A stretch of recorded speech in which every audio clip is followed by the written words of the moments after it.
नमस्कार। स्वर्णिम मध्य प्रदेश छत्तीसगढ़ में आप सभी का स्वागत है। मैं हूं आपके साथ प्रियंका तिवारी। छत्तीसगढ़ के सीएम भूपेश बघेल ने फिल्म आदिपुरुष पर आपत्ति जताई। इस दौरान उन्होंने मीडिया से बातचीत में और क्या कुछ कहा, सुनाएंगे। जनता पार्टी के पुराना लाजी मैंने कल बताया था कि मर्यादा पुरुषोत्तम राम को किस प्रकार से युद्धक राम बनाए, किस प्रकार से हनुमान जी को ये लोग एंग्री बर्ड बनाए। और अब देखिए फिल्म के माध्यम से, और इस फिल्म में सारे नेताओं के, उत्तर प्रदेश के मुख्यमंत्री के, आसाम के मुख्यमंत्री के, अन्य भारतीय जनता पार्टी शासित राज्य के मुख्यमंत्री के प्रति आभार व्यक्त किया है। और तो इसका मतलब यह है, ये पिक्चर भारतीय जनता पार्टी के लोगों के द्वारा बनवाई गई है और आज सारे भारतीय जनता पार्टी के लोग मौन है। इनका नाता केवल राजनीति से है, व्यवसायीकरण से है। हमारा तो आराध्य है, हमारी आस्था उन पर है और इनके लिए राजनीति का विषय है। भगवान राम हो चाहे हनुमान जी हो, ये इनके लिए राजनीति और व्यवसायीकरण के लिए इसका उपयोग कर रहे हैं, जिसकी हम निंदा करते हैं। रायपुर की जनता, छत्तीसगढ़ की जनता देख रही है, जहाँ जहाँ प्रदर्शन करते हैं पुलिस वालों को गाली गलौज करते हैं, मारपीट करते हैं। ये हिंसा से इनका नाता रहा है। एमपी के सीएम शिवराज सिंह चौहान ने मीडिया से बातचीत करते हुए कहा कि मध्य प्रदेश में 1 करोड़ से अधिक आयुष्मान कार्ड बनकर तैयार हैं। इन आयुष्मान कार्डों का वितरण शहडोल में प्रतीकात्मक रूप से किया जाएगा। तो वहीं इस दौरान उन्होंने और क्या कुछ कहा, वो सुनाएंगे। दूसरे मध्य प्रदेश में 1 करोड़ से ज्यादा हमारे आयुष्मान कार्ड बनकर तैयार हैं। उन आयुष्मान कार्ड का वितरण भी शहडोल में प्रतीकात्मक रूप से होगा, लेकिन उसी समय सभी हेल्थ एंड वेलनेस सेंटर पर और उसके साथ साथ कई पंचायतों में, गांव में, शहरों में भी ये वितरण का काम किया जाएगा। और आयुष्मान भारत आप जानते हैं 5 लाख तक का परिवार का इलाज साल भर में निःशुल्क करवा के दिया जाता है। इस पवित्र अवसर पर माननीय प्रधानमंत्री जी का आना हम सबके लिए सौभाग्य होगा। और शाम को प्रधानमंत्री जी हमारी लखपति दीदियों से संवाद करेंगे। लखपति दीदी मतलब सेल्फ हेल्प ग्रुप में काम करते करते जिनकी आय साल में 1 लाख रुपए से ज्यादा हो गई है, उनको हमने लखपति दीदी कहा है। आज ही वीरांगना रानी दुर्गावती, उनके शौर्य से हम सब परिचित हैं। वो भारत के स्वाभिमान की प्रतीक हैं। उन्होंने पराधीनता स्वीकार नहीं की। अकबर के सेनापति आसफ खां से लड़ी और अंततः बलिदान दिया। वो सुशासन की सूत्रधार थी, वीरता और शौर्य की प्रतीक थी। उनको पूरा देश, विशेषकर मध्य प्रदेश, देवी की तरह श्रद्धा की दृष्टि से देखता है। 24 जून को उनका बलिदान दिवस है, लेकिन आज 22 तारीख से 5 यात्राएं अलग अलग प्रारंभ होगी।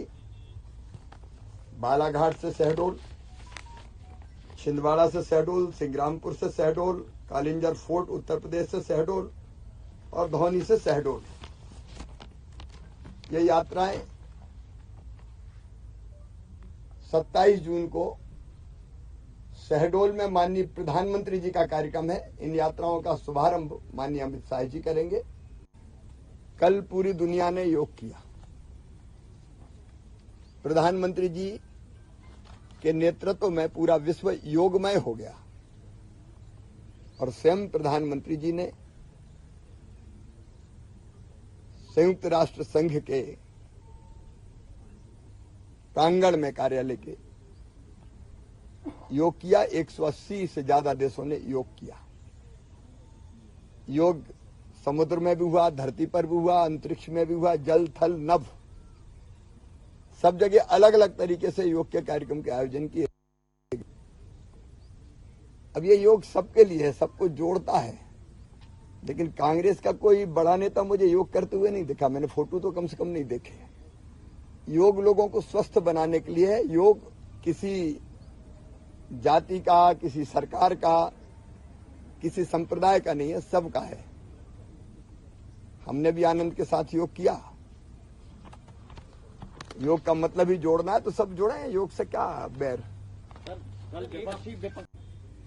प्रधानमंत्री श्रीमान नरेंद्र मोदी जी जनता के बीच उनकी लोकप्रियता न केवल देश बल्कि पूरी दुनिया में सर्वाधिक लोकप्रिय नेता हैं। वो उनके प्रति श्रद्धा, विश्वास और प्रेम है, तीनों हैं। अब उनकी लोकप्रियता से घबरा कर जैसे जब बाढ़ आती है तो एक ही पेड़ पर जान बचाने के लिए कई लोग इकट्ठे हो जाते हैं। बाढ़ का पानी नीचे दिखता है तो पेड़ के ऊपर आपको कई मिलेंगे। इंसान भी बैठ जाता है, बाकी भी जिंदगी बचाने बैठ जाते हैं। प्रधानमंत्री जी के समर्थन की जो बाढ़ है उससे डर के एक पेड़ पे बैठने की कोशिश कर रहे हैं।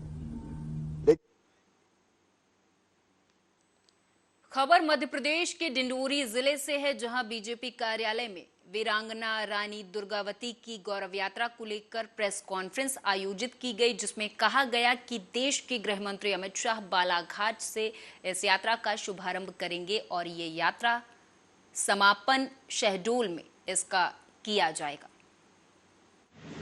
देखिए, पूरे मध्य प्रदेश में रानी दुर्गावती जी को याद करते हुए वीरांगना रानी दुर्गावती बलिदान दिवस पर गौरव यात्रा का शुभारंभ कल देश के यशस्वी गृह मंत्री आदरणीय अमित शाह जी बालाघाट से करने जा रहे हैं। इस पूरे मध्य प्रदेश के अंदर 5 यात्राएं चलेंगी। उन 5 में से 3 यात्राएं डिंडोरी जिले को होती हुई निकलेंगी।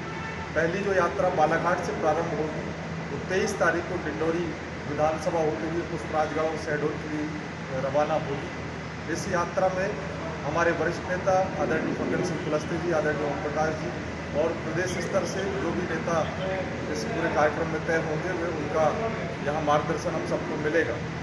दूसरी यात्रा जो छिंदवाड़ा से प्रारंभ होगी वो सहपुरा विधानसभा होते हुए शहडोल में उसका समापन होगा।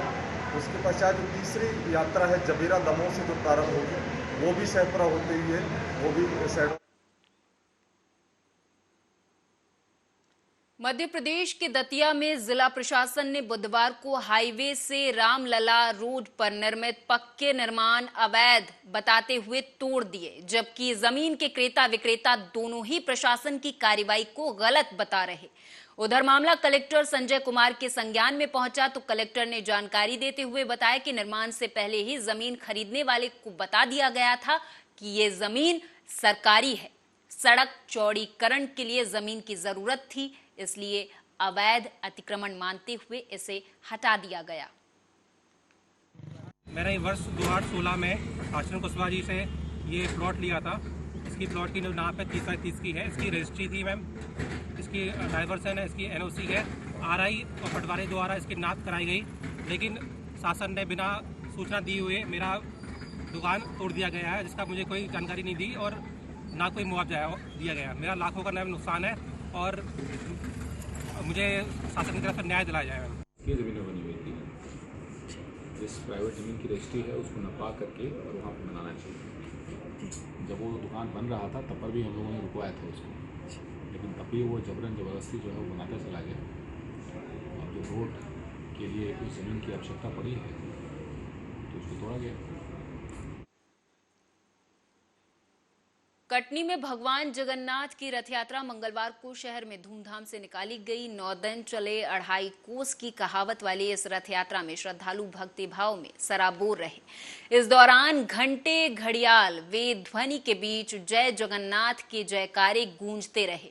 जय जय जगन्नाथ, जगन्नाथ के भात को जगत पसारे हाथ, जगदीश स्वामी की जय। इस तरह के गगन भेदी जय घोष के बीच रथ को धीरे धीरे श्रद्धालु खींचते हुए नजर आए। यह आज पूरे विश्व में जगन्नाथ रथ यात्रा मनाई जा रही है। कटनी शहर में 11 दिन का जगन्नाथ महोत्सव का आयोजन किया गया है, जिसमें कल हमने एक वाहन रैली के माध्यम से शहर की जनता को आमंत्रित किया कि आज रथ यात्रा में शामिल हो।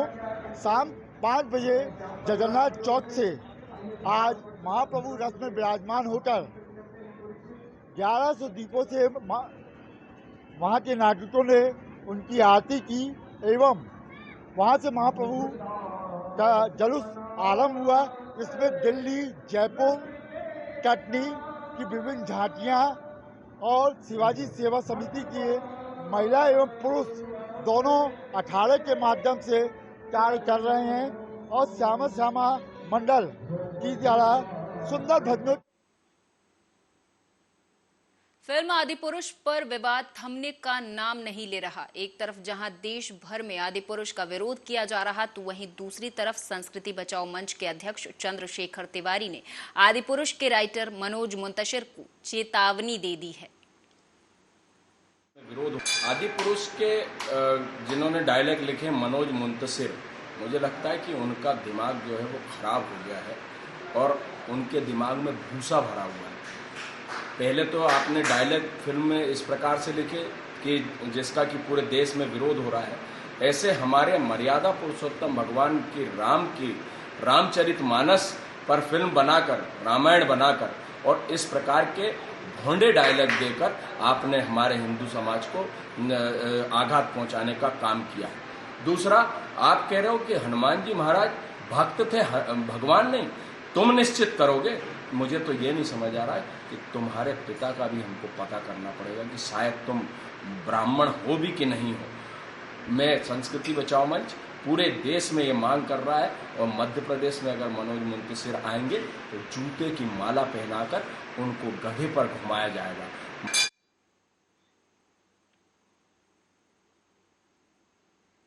मंदसौर जिले सुवासरा के विधानसभा क्षेत्र में जिला पंचायत सदस्य जगदीश धनगर फौजी के द्वारा पदयात्रा निकाली जा रही है। इस यात्रा के माध्यम से मध्य प्रदेश के पूर्व मुख्यमंत्री कमलनाथ के संदेश को घर घर तक पहुंचाया जा रहा है। बता दें कि इस पदयात्रा का आज चौथा दिन है। यात्रा का शुभारंभ शिवगढ़ से किया गया था। पदयात्रा सुवासरा विधानसभा के गांव-गांव तक जाएगी। आदरणीय हमारे कमलनाथ जी की जो घोषणाएं हैं और उन्होंने जो घोषणा करी है, तो उनकी ये घोषणा नहीं है, एक वचन पत्र है और उनका जो वचन होता है वो वचन सत्य अटल है। जो वो काम करते हैं वो करके दिखाते हैं। तो उनकी जो योजना है 500 रुपए में सिलेंडर, 1500 रुपए महीना को प्रति महीना, गायों के लिए गौशाला खुलवाना, जो पुरानी पेंशन उसको लागू करना, बचे हुए किसानों का कर्जा माफ करना, ये जो उन्होंने घोषणाएं करी है, उनकी घोषणाओं को लेके हम गांव-गांव, गली-गली, हर घर दस्तक देके ये बता रहे हैं कि हमारे कमलनाथ जी का ये वचन पत्र है। उनकी योजनाओं को गांव-गांव, गली-गली तक पहुंचे और आने वाले एमपी के देवास में शराब तस्करों पर पुलिस प्रशासन की तरफ से लगातार कार्रवाई जारी है। इसी कड़ी में देवास में आबकारी विभाग को बड़ी सफलता हाथ लगी है। दरअसल बजरंगगढ़ में नदी और जंगल में सर्चिंग के दौरान पुलिस को देसी शराब की बड़ी खेप बरामद हुई है। पुलिस ने 60 लीटर शराब के साथ 4200 किलो महुआ लहन जब्त किया है।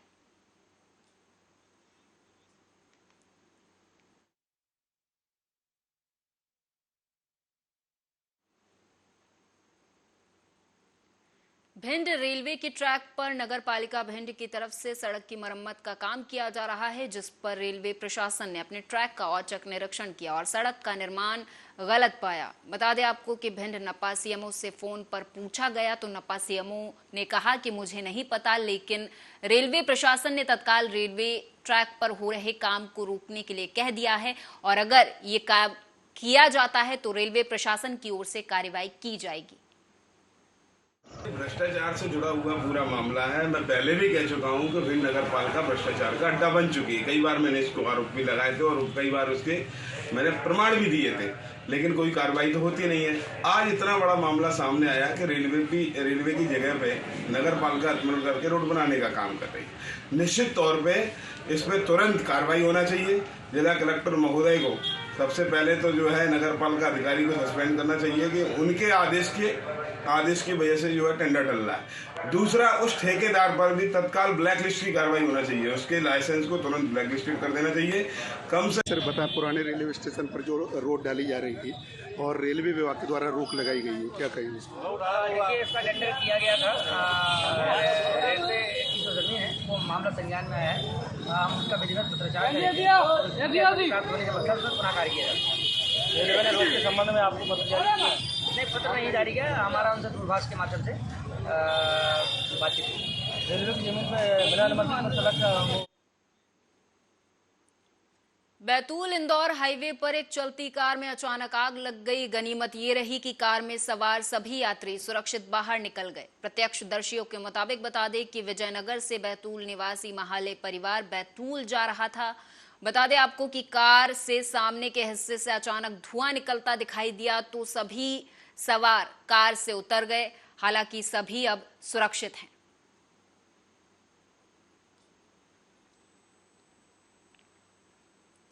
शिवपुरी में एक मकान में गैस सप्लाई पाइपलाइन में अचानक आग लग गई। इसके बाद तेज धमाका हुआ। हादसे में घर में मौजूद 4 लोग झुलस गए। ब्लास्ट के बाद छत से उछले पत्थर लगने से कुछ और लोग भी घायल हुए हैं।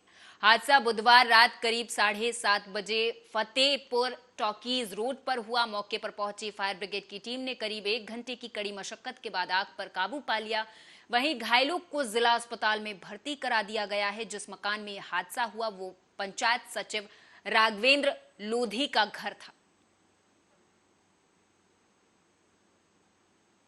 रोड में एक आग लगी है, आगजनी घटना हुई है जिसमें 5 लोग घायल हुए हैं। इसमें 2-3 संभावनाएं हैं, या तो एसी के फटने से हो सकती है या कोई गैस पाइप में बगल से गई है, उसमें कोई शॉर्ट कारण जो आग हो सकता है। इसके कारणों को हम लोग मालूम ज्ञात कर रहे हैं। जो घायल 5 लोग का अस्पताल भर्ती कराया गया है। मौके पर फायर ब्रिगेड से आग को बुझाया गया है। पुलिस की और फायर ब्रिगेड की SDRF की टीम भी मौके पे है और पूरा हम लोग जो है उस पर ध्यान रखे हुए पूरी जांच कर रहे हैं। जो घायल है अस्पताल में भर्ती है, उनको जरूरत पड़ने पर उनको जो है बड़े जगह में शिफ्ट किया। रायसेन के सिलवानी तहसील के चंद्रपुरा ग्राम में 2 पक्षों के बीच भूमि के सीमांकन को लेकर 23 साल से चल रहे विवाद का बुधवार को निराकरण हो गया। मौके पर पहुंचे राजस्व और पुलिस के अमले ने दोनों ही पक्ष को समझाकर विवाद को समाप्त कराया। जानकारी के अनुसार बता दें कि तहसील के चंद्रपुरा में 2 लोगों के बीच जमीन के सीमांकन को लेकर विवाद चल रहा था। इस विवाद को हल करने का प्रयास पहले भी किया जा चुका है, लेकिन बुधवार को SDM LK खरे, SDOP राजेश तिवारी अब दोनों पक्षों में उन्होंने समझौता करा दिया है। 23 साल का ये विवाद अब खत्म हो गया है।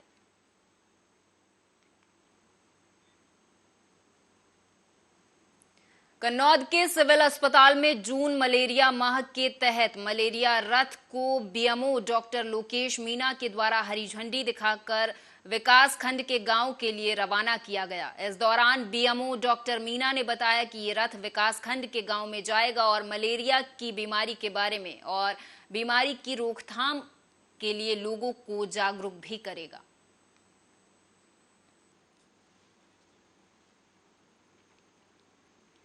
डिंडोरी के लुटगांव में बिजली न आने पर डिंडोरी मंडला मार्ग को ग्रामीणों ने बंद कर दिया और चक्का जाम भी किया, जिसकी वजह से सड़क पर घंटों तक जाम लगा रहा। अब इस मामले में पुलिस ने गांव के 7 से 8 लोगों के खिलाफ धारा 341 और धारा 147 के तहत मुकदमा दर्ज कर लिया है। आज मंडला रोड पर किसलपुरी के आगे वहाँ के कुछ ग्रामीणों ने बिजली के खंभे लगाने की बात को लेकर के जाम किया था, जिस पर मार्ग अवरुद्ध हो गया था। मार्ग अवरुद्ध होने के कारण आवागमन प्रभावित हुआ था, जिस पर राजस्व के पटवारी की शिकायत पर आज जिन लोगों ने चक्का जाम किया था उनमें से 4 लोगों के नामजद व 8-10 लोगों के खिलाफ धारा 341, 147 के तहत अपराध पंजीबद्ध कर विवेचना में लिया गया है। किस तरह की कार्रवाई की जा रही है? अभी प्रकरण पंजीबद्ध कर लिया गया है जो विवेचना में है। कटनी जिले के सलीमनाबाद क्षेत्र में ग्राम कछार में स्थित त्रिवेणी मार्बल माइंस में सिल्ली के नीचे दबने से 35 साल के व्यक्ति की मौत हो गई। घटना की सूचना पाकर वहीं पुलिस प्रशासन मौके पर पहुंचा और शव को कब्जे में लेकर पोस्टमार्टम के लिए भेज दिया है और आगे की कार्रवाई में जुट गई है। आज दिनांक 22/6/23 को सुबह लगभग 6:30 बजे 100 डायल में इवेंट प्राप्त हुआ था कि त्रिवेणी मार्बल माइंस कछार गांव में पत्थर खिसक कर एक श्रमिक के ऊपर गिरा है, जिससे उनकी दुखद मृत्यु हो गई। सूचना पर थाना सलीमनाबाद का बल घटनास्थल पर पहुंचा तथा बहोरी बंटियाई श्री अर्चना सिंह भी मौके पर आई। यहाँ पता चला कि लल्लू सनाफ दुलारे उम्र 35 वर्ष निवासी कछार गांव, जो यहाँ श्रमिक के रूप में कार्य कर रहे थे। विदिशा के गंजबाई सौदा में घर में घुसकर बदमाशों ने महिला की हत्या कर दी। ये घटना गंज बसौदा की सिंचाई कॉलोनी के पीछे की है, जहां बुजुर्ग महिला अपने 2 बेटों के साथ रहती थी। महिला की हत्या के समय दोनों बेटे घर में थे, घर से बाहर थे। वहीं घटना की सूचना पाकर मौके पर पहुंची पुलिस ने हालांकि शव को कब्जे में लेकर पोस्टमार्टम के लिए भेज दिया है और मामले की जांच में जुट गई है। देखिए, कल देर रात बासौदा में एक हमको सूचना मिली थी। लगभग 60 वर्षीय महिला का शव मिला है। रात में ही हमारी पुलिस टीम और थाना प्रभारी मौके पे पहुंचे थे। अभी सुबह हमारी एफएसएल फिंगरप्रिंट और सारी टीमें पहुंची हैं। तो प्रथम दृष्टया हत्या का मामला प्रतीत हो रहा है और इसमें हम लोग सभी पहलुओं पर बारीकी से जांच कर रहे हैं और जल्द ही मुझे लगता है जो भी दोषी आरोपी होगा पकड़ा। और इसी के साथ इस खास पेशकश में मेरे साथ बस इतना ही। आप देखते रहें आर्या न्यूज।